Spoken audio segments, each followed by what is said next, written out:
अध्यक्ष महोदय, जल्दबाजी में लिए फैसला इतिहास में गलत बन जाते हैं। सोच समझ कर लिया फैसला देश की तकदीर बन जाती है।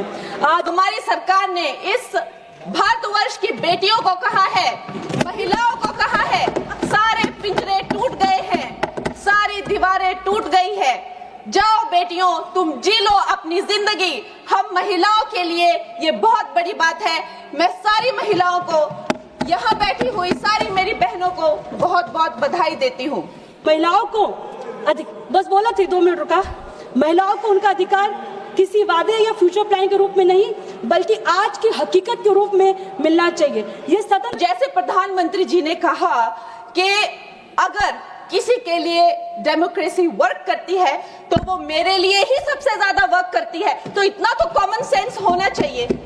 तभी सच्चा लोकतंत्र कहलाएगा जब इसमें हर वर्ग, हर समाज, हर महिला की आवाज बराबरी सुनी जाएगी। अध्यक्ष महोदय, मैं आखिरी में बस इतना कहना चाहूंगी, 2023 में वुमेन रिजर्वेशन बिल सरकार और सत्ता ने मिलकर पास किया था, लेकिन अब जिम्मेदारी सरकार के लागू करने की है। मेरा साफ साफ कहना है कि सरकार इसे ईमानदारी से जल्दी लागू किया जाए, बिना किसी राजनीतिक खेल के। सर 2 मिनट कंक्लूड कर रही हूँ मैं। कुल बात आ गई। Sir 2 minute. हक की बात, मैं सर इतना कह रही हूँ, हक की बात है तो उसे आज निभाइए, वादों के पीछे सच और मत छुपाइए। नारी शक्ति के नाम पर खेल खेलना बंद कीजिए। जो वादा किया हक का उसे तुरंत लागू कर दिए। जय भीम, जय समाजवाद। अध्यक्ष महोदय, लोकतंत्र में सबसे बड़ी जिम्मेदारी केवल कानून बनाना नहीं होता, बल्कि सुनिश्चित करना होता है कि कानून के पीछे की नीतियां भी उतनी साफ और ईमानदार हो। अध्यक्ष महोदय, जल्दबाजी में लिए फैसला इतिहास में गलत बन जाते हैं। सोच समझ कर लिया फैसला देश की तकदीर बन जाती है। आज इस सदन में मैं उस आबादी की आवाज बनकर खड़ी हूँ जिसे लोकतंत्र ने हमेशा ताकत को प्रतीक बनाया है, लेकिन जब अधिकार देने की बात आती है तब सरकार उन्हें शतरंज की गोटियों की तरह इस्तेमाल करती है। अध्यक्ष महोदय, हम सब महिला आरक्षण बिल के सपोर्ट में थे, हैं, रहेंगे। कोई इफ एंड बट की बात नहीं है, लेकिन सवाल ये है कि क्या यह बिल सच में महिलाओं को सशक्त करने के लिए है? क्या महिलाओं के नाम पर कुछ राजनीतिक उद्देश्य को पूरा करने के लिए है? अध्यक्ष महोदय, हक की बात कही मगर शर्तों में उलझा दिया। महिलाओं के नाम पर सारा एजेंडा ही बदल दिया। नीतियां अगर साफ होती हक कब का मिल जाता, आपने भविष्य कहकर उनका आज ही टाल दिया। अध्यक्ष महोदय, जो 3 बिल सदन में लाए गए हैं उन्हें जिस तरह से वुमेन रिजर्वेशन के रूप में प्रस्तुत किया जा रहा है, आज असल में वो इस बिल के जरिए देश के राजनीतिक नक्शे, रिप्रेजेंटेशन, पावर स्ट्रक्चर को बदलने की कोशिश की जा रही, वो भी महिलाओं के नाम पे। देखिए टाइमिंग, देखिए आप, राज्य के चुनाव से ठीक पहले स्पेशल सेशन बुलाया गया, तो ये कोइंसिडेंस नहीं, कैलकुलेशन कहते हैं अध्यक्ष महोदय ऐसे। इस बिल में बहुत सारी समस्या है, जैसे आर्टिकल 82 अमेंडमेंट, महिला आरक्षण के नाम पर डिलिमिटेशन को सरकार की मर्जी पर छोड़ देना। पहले हर सेंसस के बाद यह प्रक्रिया अनिवार्य थी, नए बिल के बाद अब सरकार जब चाहे तब कर सकती है। दूसरी बात, पुराने आंकड़ों से नई सीटों तक तय करना रास्ता खोल दिया गया है, यानी 2011 के जैसे सेंसस के आधार पर 2029 के चुनाव कराया जाएगा। इस पे 2 लाइन कहना चाहूंगी। पुरानी आंकड़ों से नया इतिहास नहीं लिखा जाता, सच्चाई छुपाकर लोकतंत्र चला नहीं जाता।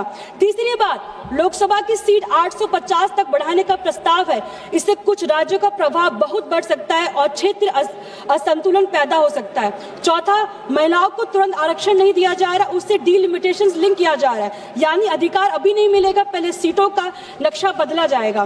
पांचवा, पूरी प्रक्रिया को निरंतर संसद यानी सरकार के हाथ में है, मतलब सरकार जब चाहे कोई भी सेंसस ले सकती है, कभी भी डिलिमिटेशन कर सकती है, मतलब सरकार अपनी मनमर्जी करेगी। अध्यक्ष महोदय, डॉक्टर भीमराव अंबेडकर ने जब संविधान बनाते समय यह स्पष्ट कह दिया था कि भारत का जो ढांचा वो फेडरल रहेगा, जहां केंद्र और राज्य दोनों की भूमिका संतुलित रहेगी। लेकिन आज जो प्रस्ताव आया है वह उसी संतुलन को कमजोर करने की कोशिश की जा रही है।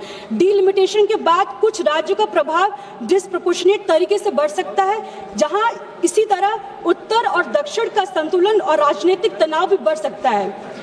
नारी शक्ति के सम्मान को भी सियासत में तोला गया, हक के सवाल को तारीखों में टाला गया, डिलिमिटेशन के नामों पर नक्शा बदला जा रहा है और इसे महिला आरक्षण का चेहरा बताया जा रहा है। अध्यक्ष महोदय, सबसे महत्वपूर्ण विषय है सोशल जस्टिस।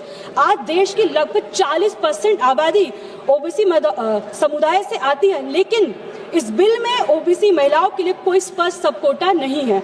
महोदय, हम महिला आरक्षण बिल के खिलाफ नहीं है, लेकिन जो महिलाएं इसमें हर वर्ग की होनी चाहिए। मतलब अगर ये नहीं रहा तो इसका जो फायदा कुछ सीमित महिलाओं को ही मिलेगा। अध्यक्ष महोदय, इसमें मैं 2 लाइन कहूंगी। आधी आबादी को हक न दो, हक दो, पर उसकी आधी आबादी के भीतर बराबरी भी होनी चाहिए। अध्यक्ष महोदय, मैं ये कहूंगी, सरकार कहती है डिलिमिटेशन के बाद वुमेन रिजर्वेशन लागू किया जाएगा, पर मेरा सीधा सीधा सवाल है, अगर आज 543 सीट मौजूद है तो उन पर 33% रिजर्वेशन लागू क्यों नहीं किया जा रहा है? क्या महिलाओं का अधिकार किसी एडमिनिस्ट्रेटिव एक्सरसाइज का इंतजार कराया जाएगा? अध्यक्ष महोदय, हम महिला आरक्षण के खिलाफ नहीं है, हम उसके नाम पे हो रहे अप्रोच के खिलाफ है। अगर आपकी नियत साफ है तो आप आने वाले चुनाव में 33% रिजर्वेशन लागू कीजिए, डिलिमिटेशन बाद में कराइए, लेकिन अधिकार महिला को पहले दीजिए। अध्यक्ष महोदय, कंक्लूड करा थी करे दाम में पहले मैं आपसे कहूंगी कि मैं कहना चाहती हूँ महिलाओं को बस बोला थी 2 मिनट रुका, महिलाओं को उनका अधिकार किसी वादे या फ्यूचर प्लान के रूप में नहीं बल्कि आज की हकीकत के रूप में मिलना चाहिए। ये सदन तभी सच्चा लोकतंत्र कहलाएगा जब इसमें हर वर्ग, हर समाज, हर महिला की आवाज बराबरी सुनी जाएगी। अध्यक्ष महोदय, मैं आखिरी में बस इतना कहना चाहूंगी, 2023 में वुमेन रिजर्वेशन बिल सरकार और सत्ता ने मिलकर पास किया था, लेकिन अब जिम्मेदारी सरकार के लागू करने की है। मेरा साफ साफ कहना है कि सरकार इसे ईमानदारी से जल्दी लागू किया जाए, बिना किसी राजनीतिक खेल के। सर 2 मिनट कंक्लूड कर रही हूँ मैं। कुल बात आ गई।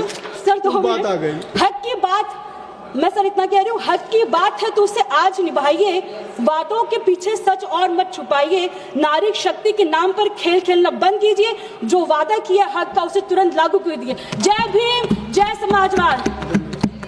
आज असल में वो इस बिल के जरिए देश के राजनीतिक नक्शे, रिप्रेजेंटेशन, पावर स्ट्रक्चर को बदलने की कोशिश की जा रही, वो भी महिलाओं के नाम पे।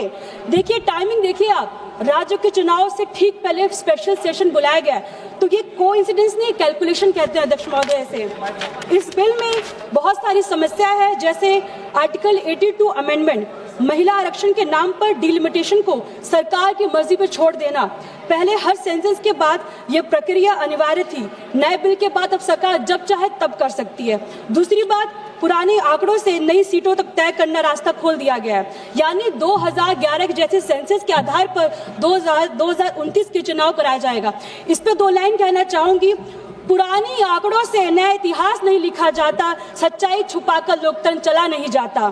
तीसरी बात, लोकसभा की सीट 850 तक बढ़ाने का प्रस्ताव है, इससे कुछ राज्यों का प्रभाव बहुत बढ़ सकता है और क्षेत्र असंतुलन पैदा हो सकता है। चौथा, महिलाओं को तुरंत आरक्षण नहीं दिया जा रहा, उससे डिलिमिटेशन लिंक किया जा रहा है, यानी अधिकार अभी नहीं मिलेगा, पहले सीटों का नक्शा बदला जाएगा। पांचवा, पूरी प्रक्रिया को निरंतर संसद यानी सरकार के हाथ में है, मतलब सरकार जब चाहे कोई भी सेंसस ले सकती है, कभी भी डिलिमिटेशन कर सकती है, मतलब सरकार अपनी मनमर्जी करेगी। अध्यक्ष महोदय, डॉक्टर भीमराव अंबेडकर ने जब संविधान बनाते समय यह स्पष्ट कह दिया था कि भारत का जो ढांचा वो फेडरल रहेगा, जहां केंद्र और राज्य दोनों की भूमिका संतुलित रहेगी, लेकिन